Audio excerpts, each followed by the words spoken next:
Let's see how they do here on lap 1. Boy, Eichler, ooh, Lofton got real loose on the bottom. Look, and he's still sideways. Facing it. Oh, and another one gets sideways right behind him. Through the infield, that's Jesse Smith. Oh no, it's 25. That is Steve Arpin driving that 25. He slides in front of the field. Green flag comes out for the first time here on lap 1. Well, you really said it right. The last time these guys were on that racetrack in 3 and 4 was during qualifying.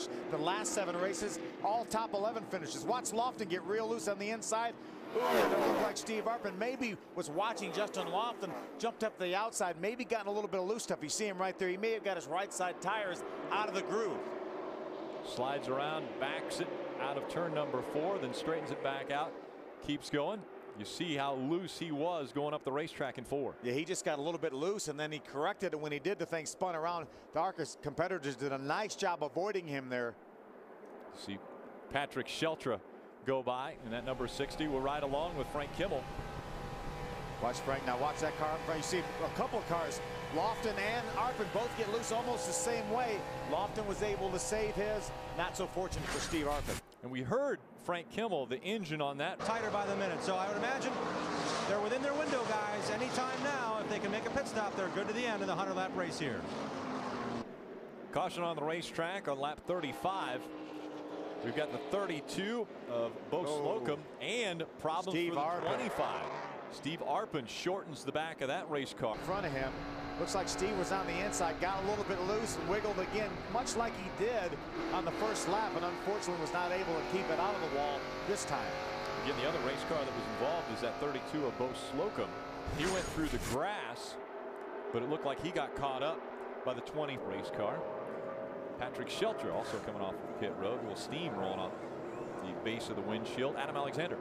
And the reason he came back down the pit lane, Rick, is because they had some damage on their right rear fender. Contact with green. That's Stuart Kirby. We haven't seen Stuart in about 4 years in our Remax series. Oh, problems with the 17. He gets turned around. That's Nur Ali. That brings the caution out once again. Third caution of the day.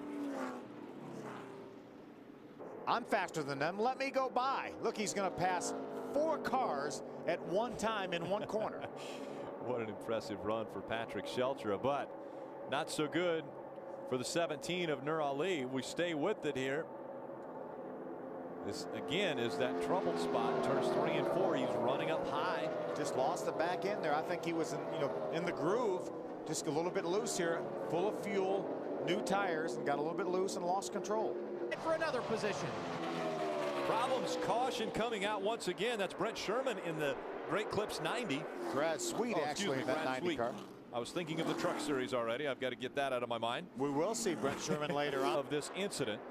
See, already around, makes contact left rear corner pretty hard. See some of the brake rotor sliding along the outside wall there. Some more debris bouncing down to the inside as well. Again, drivers doing a great job only making this a single car incident. Ease it. It would be 3 out of 4 too if you could pull it off. 3 out of the last 4. The only blemish, a 6th place finish at Springfield on the dirt. And not so bad. Problems in turn 4 up into the wall. Looks like the 38, I believe, of Jonathan Gomez. Looks like a little bit of damage to the rear of that car.